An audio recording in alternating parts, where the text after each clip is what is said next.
chamo André Laia, sou professor de Física da Universidade do Estado do Pará e hoje nós vamos ver um experimento sobre movimento retilíneo uniformemente variado, MRUV. Aqui nós temos um trilho de ar, okay?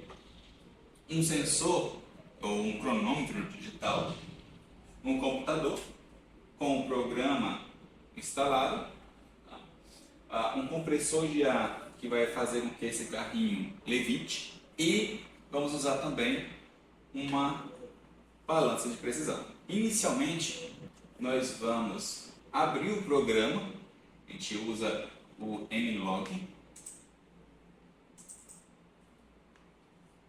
ok? Abrir o programa, você vai lá em conexão, selecionar a porta com 4 e conecta. Ao conectar, você vai ver que essa bolinha fica verde. Então tá ok, a gente pode iniciar o teste. Aqui no teste você vai colocar as posições dos sensores. Os sensores são esses aqui. Então você tem que ver onde está a posição deles e você vai colocar eles adequadamente. É recomendável que você coloque eles em distâncias iguais, ok? Registre isso daqui para você não precisar ficar anotando no papel. Uma vez colocado aqui, essas posições vão ficar gravadas nos dados que você vai coletar, tá? Então, feito isso, a gente tem que, para iniciar o teste, apertar a tecla R para reiniciar o cronômetro. Aguarda um pouquinho. Ele vai aparecer aqui desse jeito, tá? E aí você aperta o E duas vezes, 1, 2. Ele indicou que essa luzinha aqui está acesa, agora está pronto o processo. O que eu vou fazer agora? Eu vou apertar aqui o gatilho e o carrinho vai se mover. Bem, por que o carrinho se moveu? Vamos analisar novamente. Voltar aqui, o carrinho para o lugar.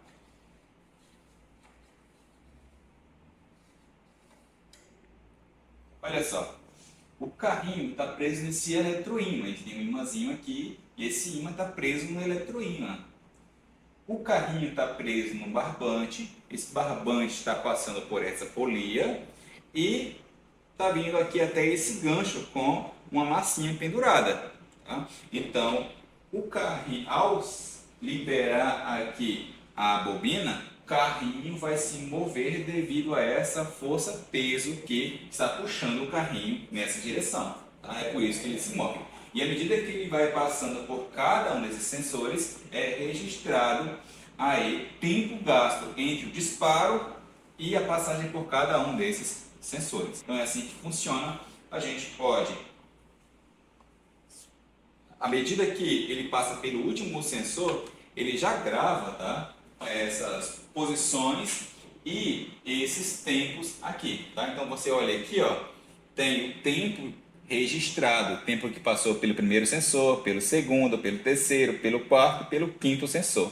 Percebe que o momento em que ele passou pelo primeiro sensor já tem aí 0,41 segundos. Tá? Então ele conta a partir do momento em que ele sai da bobina. Então na verdade você não tem 5 pontos, tem 6 pontos, porque o ponto de partida parte do t igual a 0. Feito isso, a gente pode pegar as posições desses sensores e os tempos gastos para esse carrinho percorrer cada uma dessas posições e plotar um gráfico da posição versus o tempo.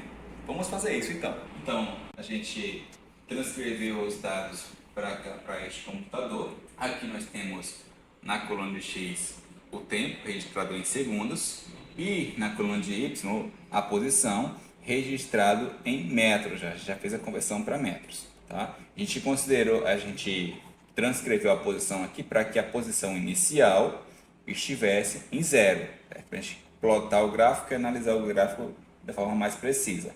Então a gente plotou essa curva aqui.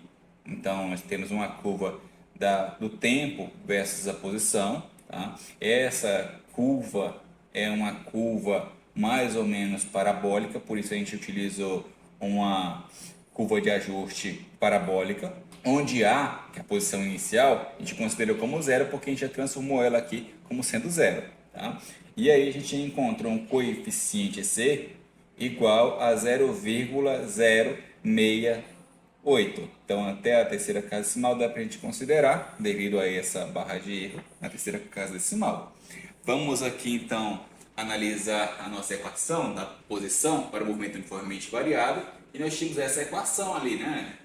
A posição é igual à posição inicial, mais velocidade inicial vezes o tempo, mais aceleração dividido por 2 vezes o tempo ao quadrado, que é justamente a função quadrática que a gente utilizou. Nela, o coeficiente C é esse aqui, que está acompanhando a nossa variável ao quadrado. Então, o nosso coeficiente C é igual a A sobre 2. Então, igualando esses dois, a gente encontra que essa aceleração é de 0,136 metros por segundo ao quadrado. Essa é a aceleração do movimento do carrinho. Pegando essa aceleração e considerando que a massa do carrinho que a gente verificou com a balança era de 48,1 gramas e que a massa do bloquinho pendurado ali era de 22,6 gramas, a gente pode utilizar ali a segunda lei de Newton. Na segunda lei de Newton, nós temos que a força resultante é igual a massa vezes aceleração. As forças envolvidas aqui são o que? A força peso, que está pendurada ali, o bloquinho pendurado, menos a força de atrito entre o carrinho e o trilho de ar. Lembrando que a gente ainda não ligou o compressor, então ainda existe atrito. Tá? Igual a massa do conjunto, que é a massa do bloco mais a massa do carrinho, vezes a aceleração. Substituímos ali o que é a força-peso, que é a massa vezes a gravidade, trabalhando genericamente com isso, substituímos os valores dessas variáveis e encontramos que a força de atrito é igual a 0,2119 newtons. Tá? Então é um coeficiente de atrito normalmente utilizado para o quê? Para duas superfícies metálicas. Então é o atrito entre duas superfícies metálicas, o carrinho e o trilho de ar. Desta vez a gente vai fazer o mesmo procedimento, só que agora a gente vai ligar o compressor de ar. Para quê? Para eliminar o coeficiente de atrito. Aí nesse caso, a força de atrito vai ser eliminada daquele problema e a gente vai fazer o processo vai ser exatamente o mesmo, só que não vai ter atrito, tá? Só vai ter a força peso ali envolvida, tá bom? Então, vamos fazer isso. Vou ligar ele aqui na potência média.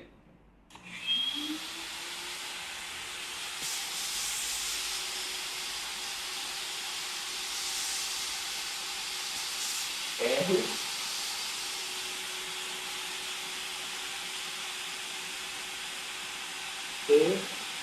E.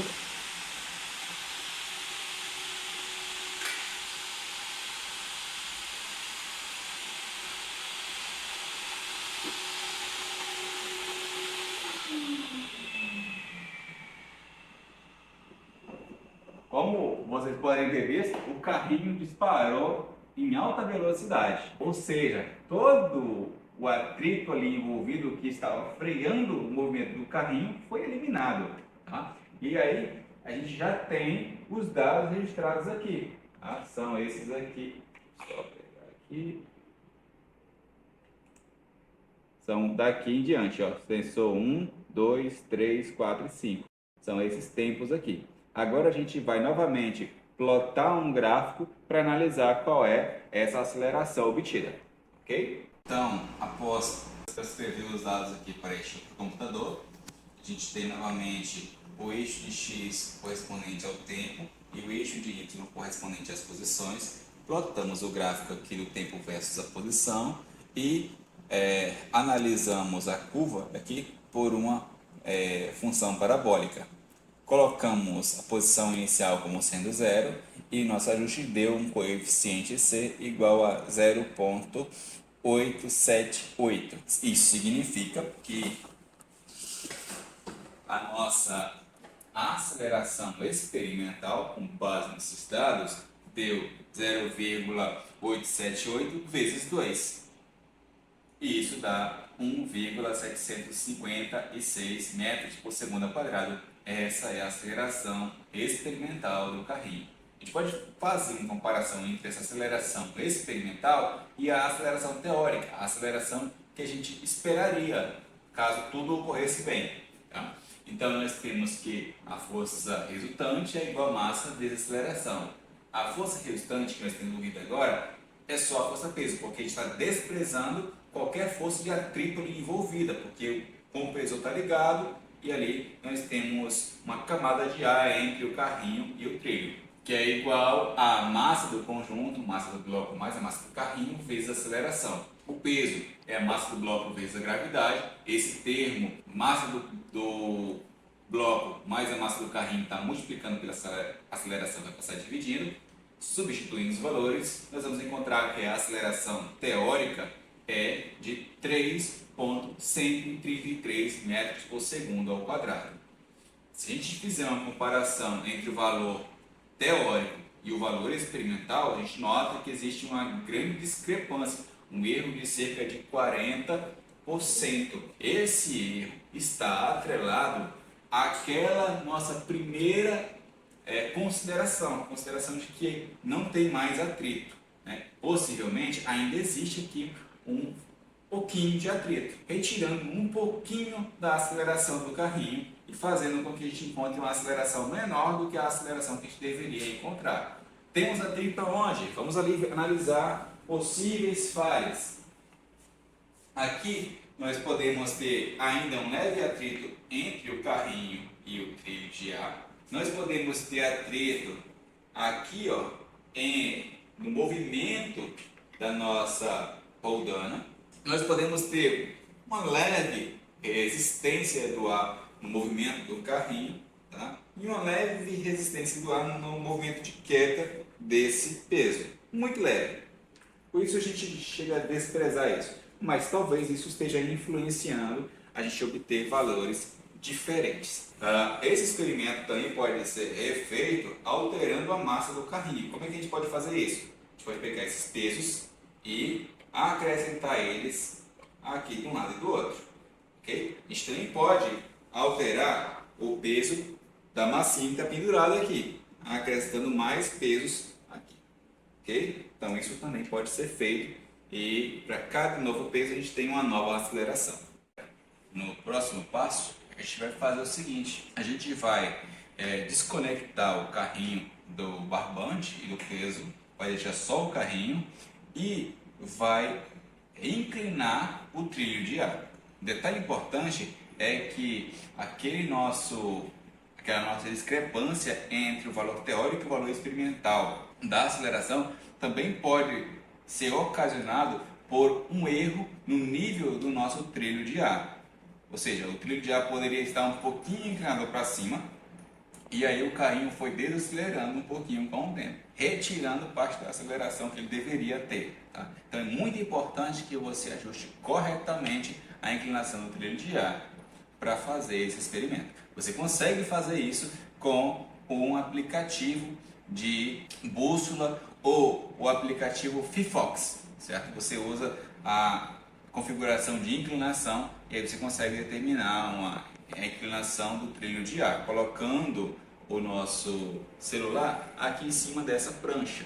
Aí a gente fez esse procedimento para o nosso trilho de ar e, como você pode ver, ele está com uma leve inclinação para baixo, certo? A inclinação que a gente colocou aí foi de 1 grau, tá? Então ele está 1 grau inclinado para baixo. Significa que quando a gente disparar o carrinho vai ter uma aceleração positiva, ele vai aumentar a sua velocidade com o tempo. Vamos então fazer esse procedimento. Vou ligar o nosso compressor e acionar ali o nosso experimento.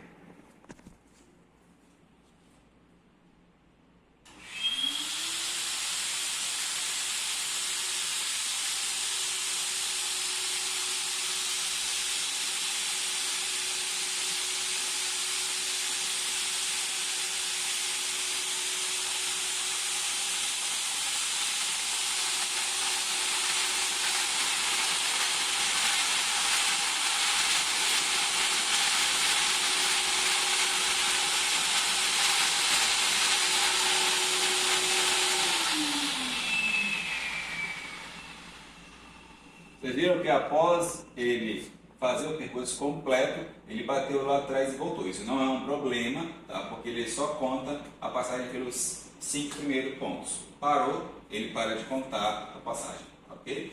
Então, esses tempos já estão registrados aqui, ó. Nós temos as passagens pelo sensor 1, 2, 3, 4 e 5. Então, são essas passagens aqui e esses tempos aqui que a gente vai estar coletando. Okay? Então a gente vai coletar, vai passar aqui para o computador e depois a gente analisa novamente com vocês. Ok, então a gente passou os dados para cá. Aqui nós temos novamente o eixo do tempo e aqui o eixo da posição.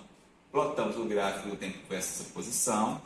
Analisamos novamente por uma função parabólica e aí o nosso coeficiente C deu 0,073 arredondado. Então 0,073 vezes 2, porque o nosso coeficiente C aqui é A sobre 2, certo? Então, multiplicando por 2 nós encontramos a aceleração experimental.